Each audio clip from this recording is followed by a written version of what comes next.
Welcome to this week's Rant. And I thought this week we'd do the news. More specifically, we'd do Yamaha news. And even more specifically, we would do Yamaha news from 1984. But before we get into the news, there are some parish notices that we have to cover off. So, if you haven't subscribed to the channel, why not? Hit the subscribe button. If you want to be notified about when content arrives on the channel, that's the bell icon. Consider supporting the channel on Patreon.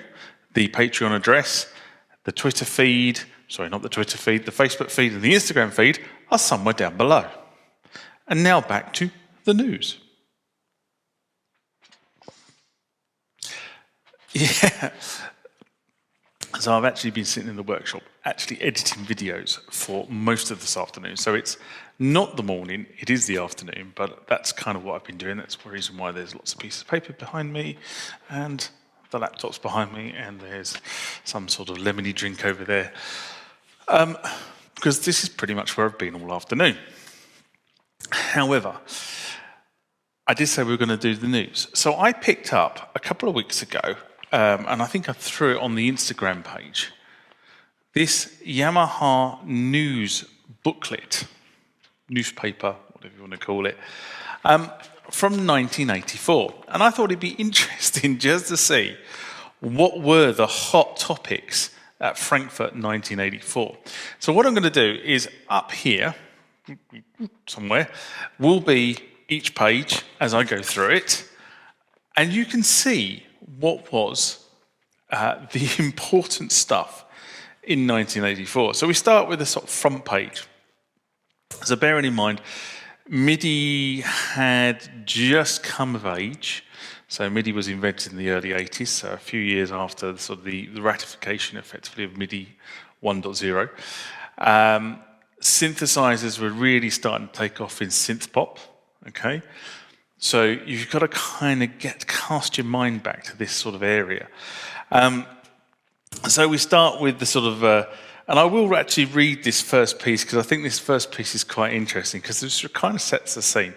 And this is actually written in German and English because obviously it was for the Frankfurt Music Show in 1984.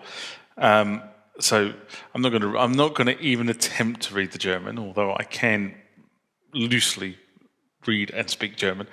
I would no way say I was a native speaker and could do it any justice. So I'm going to stick to the English. So it says Computer Music 2. So I'm assuming this was the second one, as opposed to the German pronunciation. So it was Computer Music 2. There is no question that the computer is today's revolution within the music industry. To develop this trend, Yamaha presents at Frankfurt the Berlin-based duo of Rainer Kipp and Konrad Glock, ex-Primer Kilmer, in a show of Yamaha's computer-based products innovations.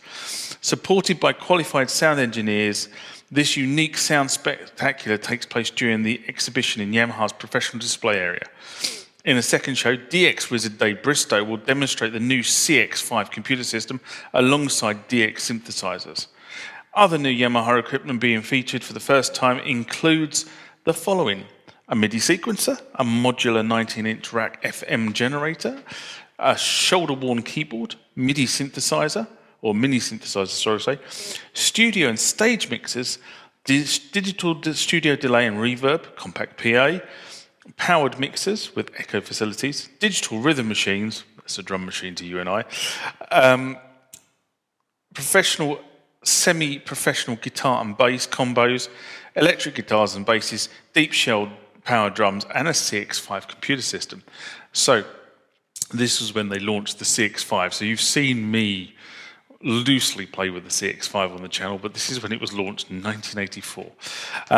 And funny enough, I can remember seeing the MSX computers in a local store to where I lived at the time and thinking, they look nice. They actually did look nice, actually. So we go on to page one. I'm not going to continue reading the whole thing out, but just sort of give you an idea of what is on page one. So page one is sort of more the general news, if you like. And it's sort of coming up with sort of what is the key stuff that's coming out. So it talks about the DX synthesizers, MIDI, the CX5. And then in the bottom part of page 1, we start getting into where a lot of the manufacturers went in the 80s, which was the hardware sequencer. So Yamaha in 1984 had launched the QX1, which was their sort of foray into this hardware synthesizer arena. So up until this point in time, hardware synthesizers on sequencers on hardware on synthesizer racks were sort of binary driven, if you like. And then along came sort of computer age where the microchips started coming in, Sinclair Spectrum, C64, etc. And all of a sudden you started having processing power where you could actually start to sequence your music properly. And the QX1 was the first 8-channel sequencer that came from Yamaha at this point in time. And bearing in mind, we're talking about 8 channels of MIDI. Okay, this is not a DAW, this is 8 channels of MIDI. Okay, so moving on to the next page. And on the next page, and this I find actually really interesting. So on the next page, there is a picture of the DX1. Now, I don't know why I had in my head, I really don't know why I had in my head, but I kind of thought the DX1 came before the DX7. And I don't know why I thought that, and I don't know why it's in my head. And I should probably know better, but the DX1 actually came after the DX7 because it was built on the DX7 hardware architecture. So effectively you ended up with 2 DX7s in a very nice rosewood cabinet, which is what the DX1 was. And those of you who have ever seen a DX1 will know that it is the size of a small bureau desk. It is not a small instrument by any means. It definitely takes 2, maybe 3 people to lift this onto a stand. It is a massive instrument. But you look at the it sort of is introducing the specifications of this particular synthesizer. So touch sensitivity keyboard, each key fitted with an individual after-touch control, 2 channels of sound generation, 2 times 6 operators. So effectively you can generate 32 sounds or independent sounds on this keyboard, which for 1984 was pretty good going. Particularly useful for the stage is a performance memory with 64 complete sound combinations. So if you're going to take this on the road, you could effectively set up 64 patches, is kind of what it's saying. And that would allow you to play, so that's split points, that's tones, and also things like portmanteau and mono and poly, which you can't do on the DX7. You couldn't do on DX7. So yeah, the DX7 arrives at this point, makes a big thing about the fact it's compatible with the DX7 cartridges, which is good because otherwise you'd be scuppered if you were trying to sort of take the sounds in. And it says, although the DX price will not be within the reach of all players, it will certainly have a strong appeal to the advanced FM programmer and stage professional who will appreciate the advantages of this machine, which is today's ultimate and self-contained FM keyboard. Now, I seem to remember seeing somewhere that a brand new DX1, when it was manufactured, was about $10,000. And I think it might be more than $10,000 if you had some of the add-ons, but I seem to have in my head it was around $10,000. So yeah, it would have been outside the reaches of the normal player. On this page, they also talk about the T8PR modular FM sound generation. And I have to be honest and say, that's one piece of equipment I've never seen. I've never seen a T8PR. I'm sure they exist, I've just never seen one. And then down to the bottom of the page, we then see sort of the introduction of the KX5, which is the shoulder-worn keyboard, and you'd have a MIDI cable and a power cable. Well, actually, it took batteries, if I remember correctly. But you'd have a MIDI cable running out the back of this synthesizer, sort of across the stage to the keyboard, and you'd actually have the keyboard generating the sounds while you jumped around like a lunatic, trying to emulate the guitar players. Now I had, well, did I have a KX5? I had one of the early Yamaha keyboards, but I can't for the life of me remember whether it was a KX5 or not. I do remember the sounds on the actual keyboard were awful, and that's why no, mine wasn't a KX5 because it didn't have that ribbon on it. So if you're looking at the photograph, there's a ribbon. And then we come up to CS012 mini synthesizer. Again, I've never seen one of those. I'm sure they existed somewhere, but they don't obviously come up very often on the tech groups, so we'll move on from that. Then we go to the next page, and the next page sort of has me salivating a bit. And the reason it has me salivating a bit is because there is the RM2408 recording mixer. 28 into 8 into 2 into 2 into 2. And the reason why this has me salivating is because one of the very first studios I worked in actually had one of these mixers. And the guy who ran the studio obviously was running at that point in time, was running an 8-track test cam. And what I seem to remember about this desk was it was very, very quiet, very, very quiet. And it was quite affordable, although when I say affordable, I mean, it was probably about £5,000 at the time. But this guy was earning enough money to enable him to buy one of those. So I do remember that. And this would have been 1989, working with that. And it used to have the old style VU meters. So now everything's done on LEDs. But back in the day, it was the old VU meters. So you used to see the needle just going tick, tick, tick, tick, tick, with every drum. Yeah, you get the drift. And then we've got something called the REV1 Professional Digital Reverb. Again, I've never seen one of them. I'm sure they come up every now and then, but I've never seen one. As much as I've never seen the YDD26 Professional Digital Delay System either. Or the D1500 Digital Delay. I've never seen either of those. Whether they were any good or not, I've actually no idea. What does it say, the technical specs? So the professional digital reverb was a 16-bit ADDA conversion, sampling at 44.1 kilohertz. So, to be honest, that was, in 1984, pretty good. The YDD was also a 16-bit ADDA conversion, sampling at 48 kilohertz. So again, the specifications were pretty good there, pretty good. And then, of course, in the late 80s, when I was playing, and early 90s when I was playing, we have the PA stage equipment, although I think, if memory serves me correctly, we never ever used any Yamaha equipment PA-wise. I seem to remember that our desks were either Soundcraft, or I think one of the ones we had was PV. But it did the job, it had enough channels to get 3 keyboards into it and argue with the lead singer about him having 2 microphones. And the PA system, God, that was as ropey as whatever. So there we have the Yamaha offering, which was the Yamaha S250X. Now I do actually remember seeing those, but most bands at the time, if they could afford it, were going for the Bose system. So this is sort of, when I was playing, so this would be about 10 years after this. Then there's a 6-channel mono mixer, amplified mixer for a 19-inch rack. On to the next page. Now we get to some meat and 2 veg here.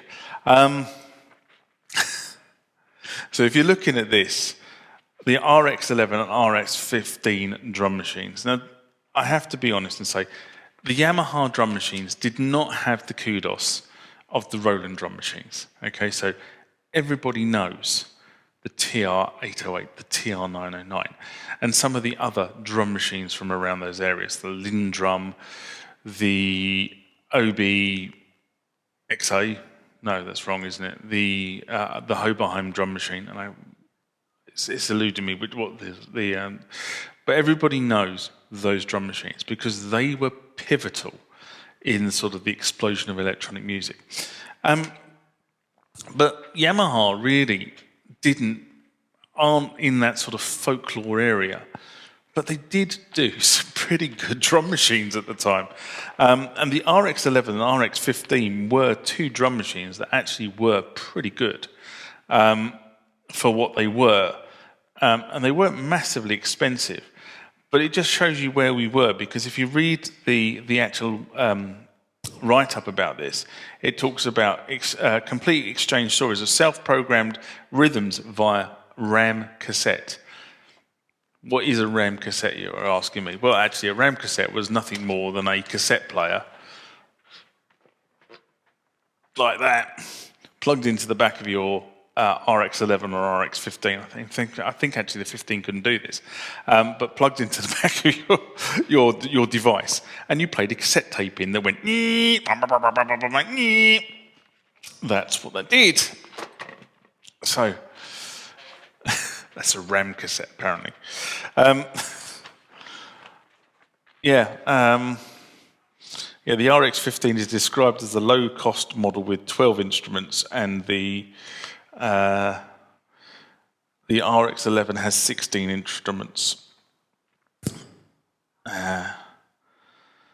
Very interesting. Funny enough, I was actually offered an RX11 not that many weeks ago, and unfortunately I had to turn it down.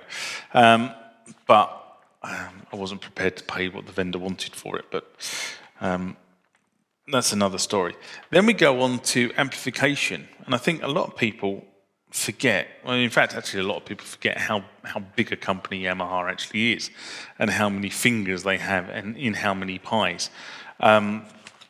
Obviously, this was the Frankfurt Music Show in 1984, but if you go, I think on Sonic State, Nick Blatt was in Japan not that long ago, actually, and he went round the Yamaha Museum, and you see all the different instruments that Yamaha actually make, and it's quite phenomenal, from grand pianos to wind instruments to synthesizers to drum kits to...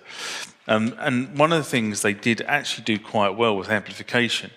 And I actually had a friend of mine who had a bass amp from Yamaha, and it was a big cabinet. I do remember that. I remember it took two of us to get it out of his car. I have no idea he ever managed to get it into his car on his own, but it took two of us to get it out of his car. Whether he actually took it out of his car, that's another different matter. But there are some of the new amplification units that they had at the time. It's a good job they were on wheels. I do remember them. I do remember his being on wheels, but I also remember we had to put chocks on it. So the wheels were standard casters. Okay, so wheel on the bottom of the thing, and it would roll round. And what we found, and this was the sort of the daftest thing ever, but if you were on a stage, and a lot of venues, the stages weren't proper stages. They were stages that had been built at some point by, the bloke who owned the venue and a chippy.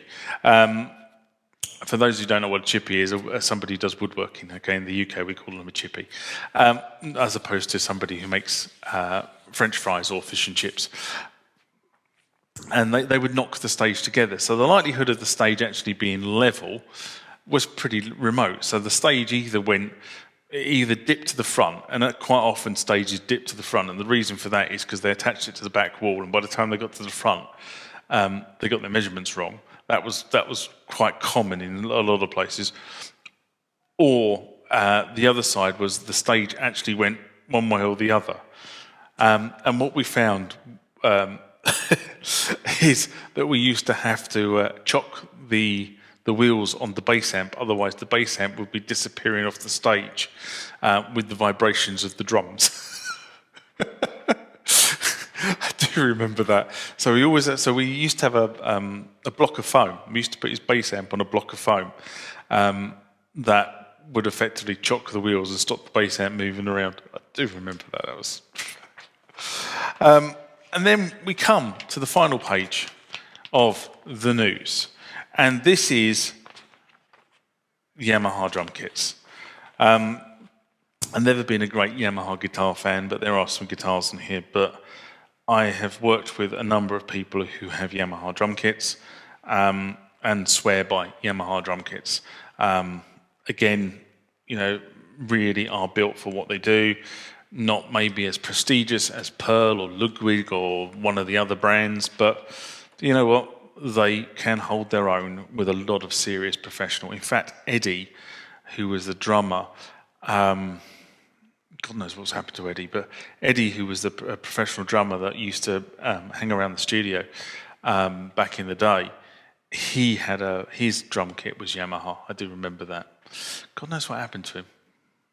Anyway, there you have the news from Frankfurt, 1984. Hope you enjoyed that.